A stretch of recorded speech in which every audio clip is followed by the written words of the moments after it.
Another week where we have 4 teams on bye. Another week where we are dealing with some pretty pesky injuries. So it's going to be difficult to submit starting lineups. I'm going to do my best to help out by ranking the top 30 wide receivers for week 10. But before we get into it, go down there, drop a like on this video, subscribe to the channel if you play fantasy football. And if you play fantasy football, I'd imagine that you probably want to be able to actually go and watch some real life football games, whether that's college, NFL, maybe you want to go see a music event. The best place where you can get your tickets will be on Game Time, where you can get tickets leading up all the way until pretty much kickoff. You can get tickets hours before the game, last minute spot where you can actually find some pretty damn good deals up to about half off. And when you go to the link in the comment section description, you'll find it everywhere. And go and purchase tickets on Game Time. Your first purchase, use promo code fantasyflock and they'll get you $20 off. So thank you for Game Time sponsoring this video. And if you want tickets, that's where I'd recommend going.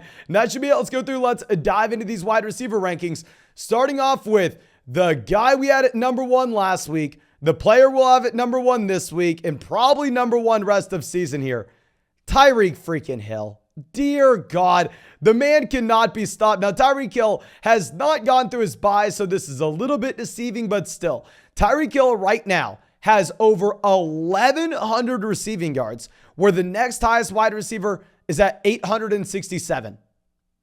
Like I said, he hasn't gone through his bye, but that's incredible. Matchup against Cleveland. You don't love it, but it's not the end of the world. The Dolphins are favored by about 4.5 points in this game. I think you have to have Tyreek Hill at 1 overall. Now going over to our next guy, Cooper Kupp. With Kupp, didn't really know what to expect with the ankle injury. We knew you had to put him in your starting lineup. Still had him as a tier 1 guy last week, just not as a top 1 to 2 guy. Now he's right back here, right alongside Tyreek Hill. He was phenomenal last week against the Bucs. This week, pretty damn good matchup going up against Arizona. Now at 3, we are going to have Stephon Diggs. Stephon Diggs, right there with these other guys. What the hell am I supposed to say? Attached to possibly the best quarterback in the NFL. He's an alpha wide receiver getting 10 targets a game. They're going up against Minnesota, which obviously the Minnesota Vikings have a better record, but the Buffalo Bills are favored by about 7 to 7.5 points in Buffalo. We know even if they're up big in the second half, they're going to be throwing the ball regardless.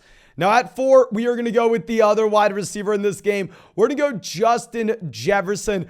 With Jefferson against Buffalo, obviously it's not the best matchup in the world. I know he hasn't been as good as some of these other guys that we have ahead of him so far, and I know a lot of people expected Jefferson to be the number 1 wide receiver in fantasy, but please don't overreact just because you expected him to be number 1 overall and he wasn't. He's still very, very good. Now dropping down to our next tier, DeAndre Hopkins, a consistent top 5 guy going up against Ramsey and the Rams. You would think on paper it's a tough matchup, but you have had no receivers at all having a difficult time putting up fantasy points against the Los Angeles Rams so far this season.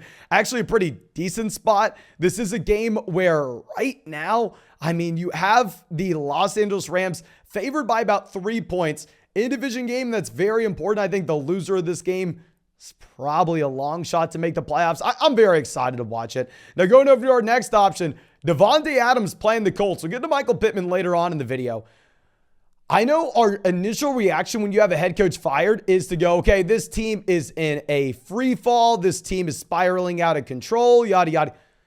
Honestly, it seems like every time you have a coach get fired, whether that's Matt Rule in Carolina or what we've seen in previous seasons, the team kind of rallies for 1 to 2 weeks. Everybody goes, yeah, F that guy. We didn't like him. Let's go through and let's play the best football ever. So maybe it's not as good of a spot for Devontae Adams, but still they're favored by about 6.5 points. Adams had 17 targets? You're starting Devontae Adams. Now our next guy, A.J. Brown going up against Washington. Monday night game. They're giving us these Philadelphia Eagles primetime games where they're playing just garbage teams going up against Washington. I know Washington held Minnesota close this past week. I'm not worried about the matchup. Philly's favored by about 11 points. If anything, we're just really hoping that somehow, some way, Washington can score the ball and have to make the Philadelphia Eagles throw it in the second half. Now, our last guy in this tier, my guy, my number 1 wide receiver drafted. We have to say it in every video. Jalen Waddle. With Jalen Waddle going up against Cleveland, him and Tyreek Hill have been top 5 in the NFL in receiving yards so far this season. It seems aggressive to rank both these guys so high, but if anything, We're ranking Waddle here, expecting some regression. Like, I don't know if Jalen Waddle's the top 5 wide receiver rest of season. You better believe I'm praying for it, but here, I think it's a safe spot to have him at 8. Now, dropping down to our next tier, we're going to go Chris Olave at 9. I apologize. I'm recording this right before the Monday night game, so if something massive happens where Olave puts up 50 points, if he puts up 0 points, if he gets injured, that's not going to be in this video. I'll give you an update on Chris Olave later in the week. I don't love the matchup against Pittsburgh, but hell no, Michael Thomas. Olave looks great. Now, our next spot, Amon-Ra St. Brown going up against the Chicago Bears. I mean, with St. Brown, you had no Josh Reynolds last week. DJ Chark on the IR. I don't think we're getting Jameson Williams back. You have no TJ Hockenson here. So the Detroit Lions had a very difficult time moving the ball down the field, but Amon-Ra St. Brown's getting the consistent target volume regardless. If we remove the weeks where he's been injured so far this year, he is still an elite level option in fantasy. Now, our last guy in this tier will be Mike Evans. I don't know what to expect in this game. They're playing in freaking Germany. I don't know why they're making Seattle play in Germany. Like, I have not flown to too many places in my life. I've never flown to Europe. But how long is the flight from Seattle to Germany? I feel like it is going to be crazy. The Seattle Seahawks are going to be playing at 8:30 in the morning Central Time. So what? That's like 6:30 in the morning West Coast time. Crazy that they're making Seattle play here. Right now, you have Tampa favored by about 2.5, 3 points in this game. I understand why with the travel that you have from Seattle. Now, dropping down to our next tier, we got CeeDee Lamb at 12. With Lamb, I know he hasn't been great because the Dallas Cowboys don't have to throw the ball. The Dallas Cowboys have such a good defense that they're able to just go through. They're able to run the ball consistently in the second half. They are favored by about 5 points against the Packers here. I thought it may be a little bit more than just 5 coming off the bye where the Packers are in a free fall. Just lost to the Detroit freaking Lions. But hell, I mean, CeeDee Lamb, still a wide receiver that's the alpha target in his respective offense. Still an extremely talented player.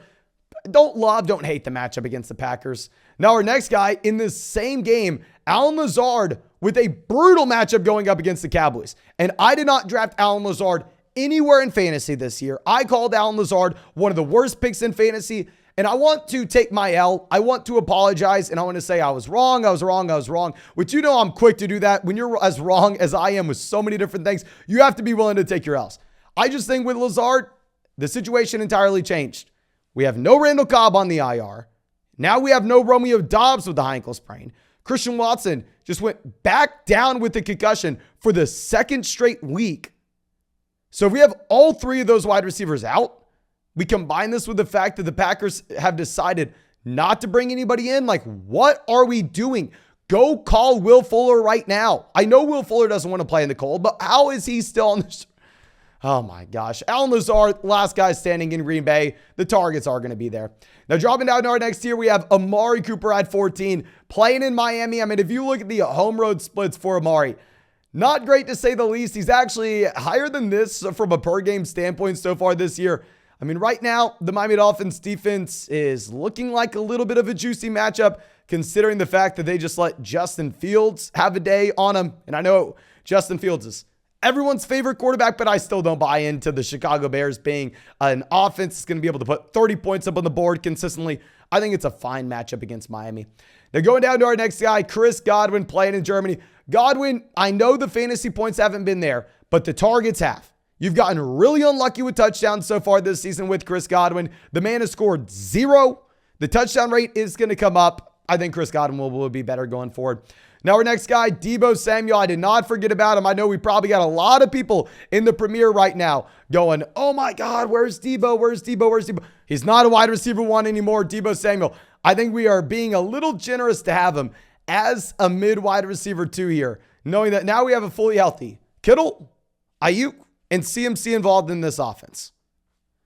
Even if it's a good matchup against the Chargers, I'm not a fan of Deebo Samuel in fantasy. I would look to sell for pretty much anybody we have ahead of him here. Now, our next 2 guys, we got Tyler Lockett and DK Metcalf. I don't know if I'm being stupid with this.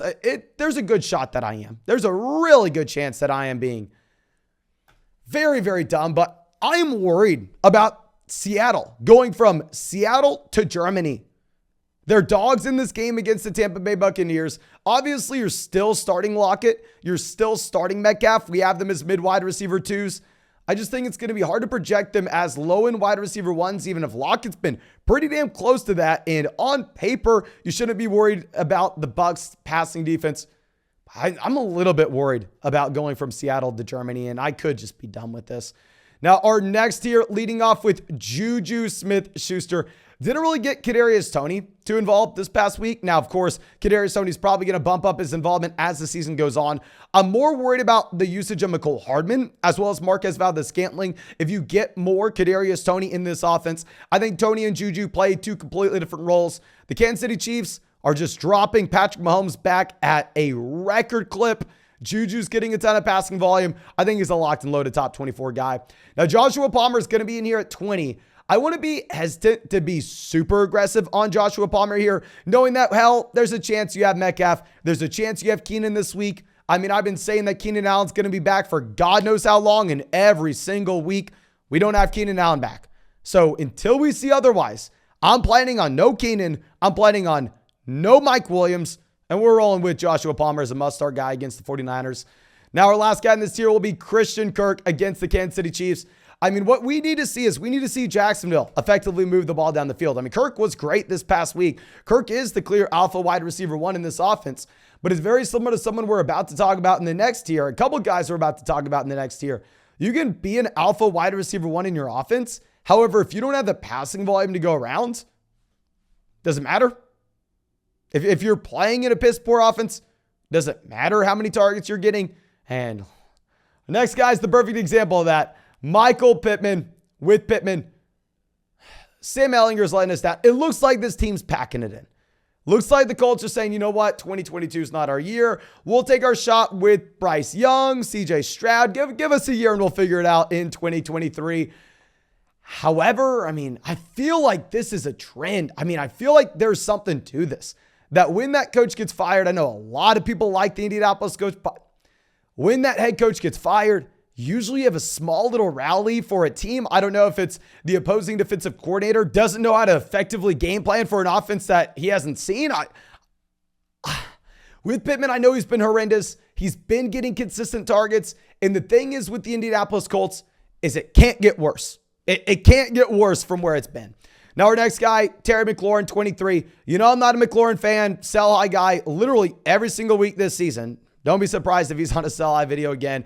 Terry McLaurin, don't know if John Dotson's going to play this week. If Dotson plays, we'd actually probably drop him a little bit lower. Going up against the Philadelphia Eagles on Monday night, he's an 11-point dog. I think the Washington Commanders are going to have a very, very, very difficult time moving the ball down the field. You have a lot of guys to get work here as well.